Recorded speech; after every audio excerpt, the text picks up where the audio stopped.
Hello bachcho, let's see the question. The question is iodination of methane is carried out in the presence of oxidizing agents like iodic acid or HNO3. How do you account for this? तो बच्चों question में पूछा गया है कि जो methane की iodination होती है वो स्ट्रॉन्ग आयोडाइज ऑक्सीडाइजिंग एजेंट्स की प्रेजेंस में किया जाता है सच एज आयोडिक एसिड और HNO3 नाइट्रिक एसिड। सो हमें इसका एक अकाउंट देना है कि ऐसा क्यों होता है। So let's see the key concept here.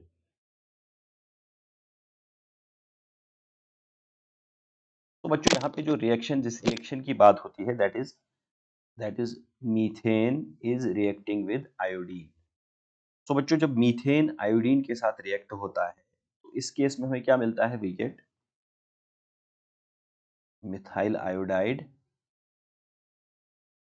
Plus hydrogen iodide.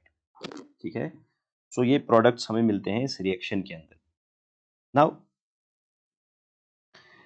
अब हम इस रिएक्शन की अगर बात करें तो यहाँ पे जो हाइड्रोजन आयोडाइड प्रोड्यूस हुआ, this is hydrogen iodide.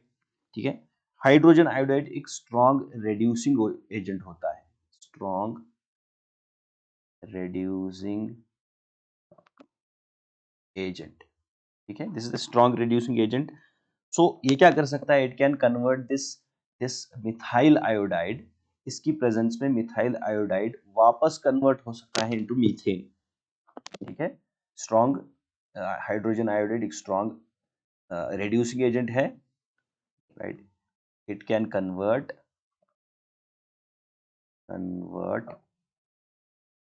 methyl iodide back into the methane. ठीक है, तो हम क्या करते हैं, इसलिए आयोडीनेशन को हम ऑक्सीडाइजिंग एजेंट्स की प्रेजेंस में करते हैं। We take the strong oxidising agents, such as this iodic acid. Okay, या तो आयोडिक एसिड की हम यूज करेंगे। Iodic acid is basically what, HiO3, this is the iodic acid. ठीक है, आयोडिक एसिड में की प्रेजेंस में हम इसको इस रिएक्शन को करते हैं। So what is the function of this iodic acid? Iodic acid जो है ये ऑक्सीडाइजेज, ये इस स्ट्रॉन्ग रेड्यूसिंग एजेंट को ऑक्सीडाइज करता है, ऑक्सीडाइजेज हाइड्रोजन आयोडाइड। ठीक है, reduces hydrogen, it oxidizes hydrogen iodide to iodine। ठीक है, and this difficulty is overcome. ठीक है, यहाँ पे कन्वर्जन बैक नहीं हो सकता है, so that is why we are using iodic acid और any other strong reducing agent to prevent the back conversion of methane in this reaction. Clear? So hope you understood it well. Best of luck.